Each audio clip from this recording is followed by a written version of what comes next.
Queue కట్టి అసలు రాష్ట్రంలో ప్రజాస్వామ్యం కూనే అయిపోతుంది. అర్జెంటుగా రెడ్ బుక్ పరిపాలన అమలు చేస్తున్న లోకేష్ రాజీనామా చేసేయాలి. రోజా గారు రకరకాల మొత్తం అందరూ వచ్చేసారు బయటికి, ముందుగా మాజీ ప్యానెల్ మంత్రులంతా. పెద్దలందరికీ నా నమస్కారాలు. మ్మ్. రాష్ట్రంలో ఏదో చేసేయాలి, యువకులను రెచ్చగొట్టేయాలి, ఢిల్లీలో కాక్రోజ్ తరహా ఉద్యమం తీసుకొచ్చేయాలనేసి ఆర్టిఫిషియల్ ఉద్యమానికి రూపకల్పన చేస్తున్నారు. నిన్న టౌన్ హాల్ మీటింగ్ అంట, వైసీపీ నాయకులు టౌన్ హాల్ మీటింగ్ దాని పేరు పెట్టి మీటింగ్లు పెట్టి మాట్లాడుతున్నారు. కనీసం దాంట్లో 10-15 మంది కూడా విద్యార్థులు కానీ డిఎస్సి అభ్యర్థులు కానీ విద్యా వ్యవస్థ పైన అవగాహన ఒకడు కూడా లేడు. మొత్తం ఈ గంజాయి తాగే బ్యాచ్, జోబులు కత్తిరించే బ్యాచ్, వీళ్ళతో ఒక సమావేశం ఏర్పాటు చేసి డిఎస్సి మీటింగ్ అంట. గంజాయి తాగే బ్యాచ్, బ్లేడ్ బ్యాచ్ తో డిఎస్సి మీటింగ్ నిన్న గుడివాడలో ఆయన ఏర్పాటు చేస్తాడు. ఎవరు? లారీ టైర్ దొంగ కొడాలి నాని. నేను అడుగుతున్న ఈ చర్చ ద్వారా డిఎస్సి అనే స్పెల్లింగ్ కానీ దాని అబ్రివేషన్ కానీ రాసేస్తే రాజకీయాలు వదిలేస్తాం మేము. నీట్ గురించి మాట్లాడుతున్నాడు. నీట్ దాని స్పెల్లింగ్ కానీ దాని అబ్రివేషన్ కానీ ఈ లారీ టైర్ దొంగ ఎవరైతే కొడాలి నాని ఉన్నాడో మాట్లాడితే రాస్తే రాజకీయాలు వదిలేస్తాం మేము. Open challenge. నీట్ అనే దాన్ని వాళ్ళ జగన్మోహన్ రెడ్డి అబ్రివేషన్ చెప్పేసినా కూడా చాలు సార్. కొడాలి నాని వెళ్ళలేదు. ఆయన 10th లో ఫస్ట్, ఇంటర్మీడియట్ లో ఫస్ట్, రాష్ట్రంలో ఫస్ట్, దేశంలో ఫస్ట్ అని అసెంబ్లీలో మొన్న చెప్పుకున్నాడు అయితే ముఖ్యమంత్రిగా ఉన్నప్పుడు. నీట్ అనే దానికి అబ్రివేషన్ చెప్పేమనండి. National eligibility and entrance test అనే విషయాన్ని రాసేయమన్నాడు. చూద్దాం. వీళ్ళందరూ నిన్న గంజాయి బ్యాచ్ తో, బ్లేడ్ బ్యాచ్ తో మీటింగ్ పెట్టుకుని డిఎస్సి ఉద్యమం అంట దాన్ని ఏదో పెద్ద ఉద్యమం చేస్తారంటే నేను అడుగుతున్నా, సిగ్గుందా అని అడుగుతున్నా నేను. నిన్న కోర్టు ముటికాయలు వేసిన తర్వాత కూడా ఏమైనా ఎవరైతే స్పోర్ట్స్ కోటాలో నష్టపోయిన విద్యార్థులని మీరు అంటున్నారో ఒక్కరు కూడా వచ్చి దీంట్లో లోకల్ స్టాండ్ తీసుకోలేదే. దీంట్లో పిటిషన్ లో రూపంగా కోర్టును అప్రోచ్ కాలేదు. మీకేం పని రా, మీరంతా గంజాయి బ్యాచ్ కదా, మీకేం పని అని అడిగింది. ఇంత దారుణంగా అడిగితే కూడా సిగ్గు లేకుండా లోకేష్ రాజీనామా చేయాలంటది. ఎవరు? మన రోజా గారు. నువ్వు స్పోర్ట్స్ మినిస్టర్ గా ఉన్నప్పుడు క్రికెట్ బ్యాట్లు, హాకీ స్టిక్లు, టీ షర్ట్లు దాదాపు 100 కోట్లు దోచుకొని తిని విజిలెన్స్ రిపోర్ట్ అడే ఫర్ నెసెసరీ యాక్షన్ పెండింగ్ ఉంది అక్కడ. నువ్వు కూడా డిఎస్సి గురించి మాట్లాడతావా? డిఎస్సి అంటే స్పెల్లింగ్ మీనింగ్ తెలియదు నీకు. నీట్ అంటే స్పెల్లింగ్ మీనింగ్ తెలియదు. లోకేష్ రాజీనామా చేయాల. ఒకే agenda sir వీళ్ళందరిది. Lokesh Babu upcoming leader, ప్రజల్లో గ్లామర్ పెరిగింది. ఎట్లయినా ఈ గ్లామర్ ని దెబ్బ కొట్టాలంటే ఆయన శాఖ మీద పడాలా. ఏమిరా 16,000 ఉద్యోగాలు ఎటువంటి కామెంట్స్ లేకుండా భర్తీ చేసి ఒక పండగ వాతావరణంలో అపాయింట్మెంట్ లెటర్స్ గతంలో ఎప్పుడు కూడా గారు నాట్ ఓన్లీ ఉద్యోగాలు ఒకటే కాదు, ఆయన తిరగడము, రాష్ట్రాలు దేశాలకు వెళ్ళడము, పెట్టుబడులు, ఆకర్షణ, అవకాశాల గురించి చెప్పడము ఒక క్రూషియల్ రోల్ కదా. ఇప్పుడు లోకేష్ బాబు గారు నిన్న ఆదిమూలపు సురేష్ గారు అంటాడు, ఇంకొక మాజీ మంత్రి, లోకేష్ బ్యాక్ డోర్ పాలిటిక్స్ నుంచి వచ్చాడు. ఎట్లా అంటాడు? అలాగే ఆయనకి గెలవలేదా? ప్రజల్లో ప్రూవ్ చేసుకునే కదా ఆయన మంత్రి అయ్యాడు.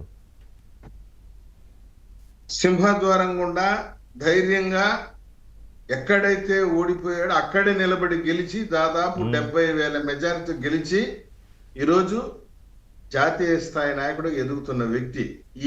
ఈ ఆదిమూలపు సురేష్ క్రిమినల్ బ్యాక్గ్రౌండ్, ఈయనేమో సింహద్వారం కూడా వచ్చినటువంటి వ్యక్తి. ఈ ఆదిమూలపు సురేష్ క్రిమినల్ బ్యాక్గ్రౌండ్. జగన్మోహన్ రెడ్డి చెంచా. నువ్వు కూడా మాట్లాడమేనా? నిన్న మాట్లాడుతున్నాడు సార్ ఈయన ఈ గుడివాడ లారీ టైర్ల దొంగ. నాకు అర్థమే కాదు. ఏదేదో పెద్ద పెద్ద ఉపన్యాసం ఇస్తున్నాడు. భోగాపురం ఎయిర్పోర్ట్ జగన్మోహన్ రెడ్డి కట్టాడంట, భూసేకరణ చేశాడంట, 1,000 కోట్ల రూపాయలు ఖర్చు పెట్టాడంట.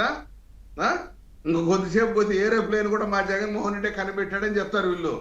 ఆ పైత్యం ఎక్కిపోయి పిచ్చి పిచ్చిగా మాట్లాడుతూ నిన్న చంద్రబాబు నాయుడు గారు ఇచ్చినటువంటి వైట్ పేపర్ లాంటి అనలిటికల్ డేటా ఒక్కడైనా చెప్పమనండి, వెళ్ళి చూద్దాము. నేను అదే అనుకున్నా. అంటే ముఖ్యమంత్రి జగన్మోహన్ రెడ్డి 5 ఏళ్ళు ఉన్నాడు కదా, ఒక్కరోజైనా ఎప్పుడైనా కనీసం ఇలాంటి ప్రయత్నం అన్నా ట్రై చేశాడా అని ఆయన. ఇప్పుడు ప్రయత్నం కాదు సార్. ఇప్పుడు నిన్న సిదిరి అప్పలరాజు కొడుకు గంజాయి మత్తులో ఎవరు ఒక అతన్ని గుద్దేశాడు, చనిపోయాడు. చనిపోయిన తర్వాత చనిపోయిన కుటుంబాన్ని పరామర్శించకుండా జైల్లో ఉన్న నేరస్తున్న పరామర్శించడానికి పోయి ఆడ నిలబడుకుని ప్రెస్ మీట్ లో మాట్లాడుతున్నాడు. ఇది సిపిఆర్ అంటే ఏంది? వాళ్ళ నాన్న డాక్టర్ అంట, Appalaraju, no doubt he's doctor. ఆయన డాక్టర్ అయితే కొడుకు సిపిఆర్ చేశాడంట. ఈయన ఎక్కడ డాక్టర్ చేసాడు చూసి నేర్చుకున్నాడంట. వాళ్ళ నాన్న సిపిఆర్ అంటే చూసి చేస్తుంటే చూసి వీళ్ళు కొడుకు నేర్చుకున్నాడంట. వీళ్ళు గుద్దేసిన తర్వాత ఎవడైతే ఇంజూర్డ్ పర్సన్ ఉన్నాడో అతనికి సిపిఆర్ కూడా చేశాడంట. సిపిఆర్ అంటే ఏందమ్మా అని చెప్పి వెనక్కి ఇట్టు అడిగాడు. ఒకడంటే ఒకడు కూడా చెప్పలేకపోయాడు సిపిఆర్ అంటే. ఇది వాళ్ళ బతుకు. ఇటు వెనక్కి తిరిగి అడుగుతాడు జగన్మోహన్ రెడ్డి వాళ్ళ కొడుకుని, సిపిఆర్ చేసిన కొడుకుని, బాబు సిపిఆర్ అంటే ఏందమ్మా ఇట్లంటే ఒకటికైనా తెలిస్తే కదా, మొత్తం గంజాయి బ్యాచ్ కదా వెనకాల ఉండేది. వాళ్ళు గంజాయి గురించి అడిగితే చెప్తారు, జోబులు బ్లేడ్లు లేకుండా ఎలా కత్తిరించాలో చెప్తారు. సిపిఆర్ అంటే చెప్తారా వాళ్ళు? కార్డియాటిక్ పల్మనరీ రెస్ట్రిక్యూషన్ అనే విషయాన్ని చెప్పలేక ఒకరు చూస్తున్నారు. ఏంద్ర అన్నేదో సిపిఆర్ అన్నాడు, ఏంద్ర మనకేం అర్థం కాలేదు, ఏంద్ర సిపిఆర్ అని వీళ్ళు డిస్కస్ చేస్తున్నారు. అని అది మళ్ళీ చెప్తాంలేనా కనుక్కునేసి అది రేపు ఎప్పుడైనా చెప్తాంలేనా. ఇంత దారుణమైన వ్యక్తి డిఎస్సి గురించి మాట్లాడతారా? చెప్పు. నిన్న నీ బండారం తెలిసిపోయింది కదా. మీ నాయన డాక్టర్, పైగా కర్మగాలి జగన్మోహన్ రెడ్డి వాళ్ళ నాన్న డాక్టర్. అవును. ఈయనకి సిపిఆర్ అంటే తెలీదు. పైగా ఆయన స్టేట్ లో ఫస్ట్ అంట, 10th లో, ఇంటర్మీడియట్ లో ఫస్ట్, నేషనల్ లో ఫస్ట్, అన్నిట్లో ఫస్టే.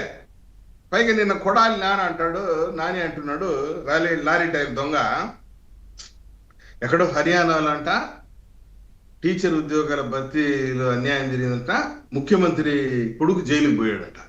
అవును. అంత పెద్ద ఉదాహరణ ఎందుకు నాయన? నీ గురించి చెప్పుకోవచ్చు కదా. మీ నాయన ముఖ్యమంత్రి, నువ్వు జైలుకి పోలా?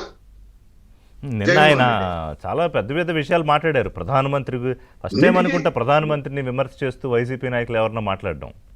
అన్నిటికీ సమాధానం చెప్పుకోవాలా. మై డియర్ లారీ టైర్ దొంగ, నువ్వు అప్పుడప్పుడు అడపా హైదరాబాద్ లో దాంకో నుండి వచ్చి ప్రెస్ మీట్ పెట్టడం, తిట్టిపోవడం చేస్తున్నావు. మేము అన్ని గమనిస్తున్నాం. పిల్లి కళ్ళు మూసుకొని పాలు తాగితే ఎవరు గమనించట్లేదు అనుకుంటున్నావు. మరి ఇందాక బాలకోటయ్య గారు అడిగిన ప్రశ్నకు సమాధానం, ఆయన ఇంకా బయట ఎందుకు ఉన్నాడని అడిగాడు ఆయన.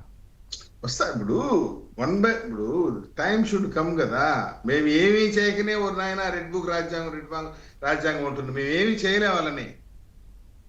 విండిక్టివ్ పాలిటిక్స్ అనేది మా యొక్క ఉద్దేశం కాదు. మాకు ప్రజలు పెద్ద టార్గెట్ ఇచ్చారు, మేము దానిపైన ఉదయం నిద్రలేసి అన్నదాత సుఖీభావ ఎప్పుడు వేయాలా, ఎంత వేయాలా, ఉదయం నిద్రలేసి తల్లికి వందనం ఎప్పుడు వేయాలా, ఎంత వేయాలి, ఎంత మందికి వేయాలా, ఈ విషయం పైన ఉన్నాం. ఏ కంపెనీని రాబెట్టాలా, ఎక్కడ భోగాపురం ఎయిర్పోర్ట్ ఫౌండేషన్ దాన్ని ఎట్లా డెవలప్ చేయాలా, ఎట్లా సీడ్ యాక్సిస్ రోడ్ డెవలప్ చేయాలా, ఎట్లా వెల్ఫేర్ స్కీమ్స్ డెవలప్ చేయాలా, it is our primary motto and target.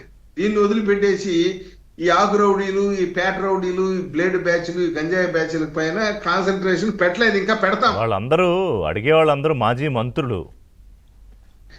వీళ్ళందరూ ఆదిమూలపు సురేష్, రోజా, అంబటి రాంబాబు, కొడాలి నాని.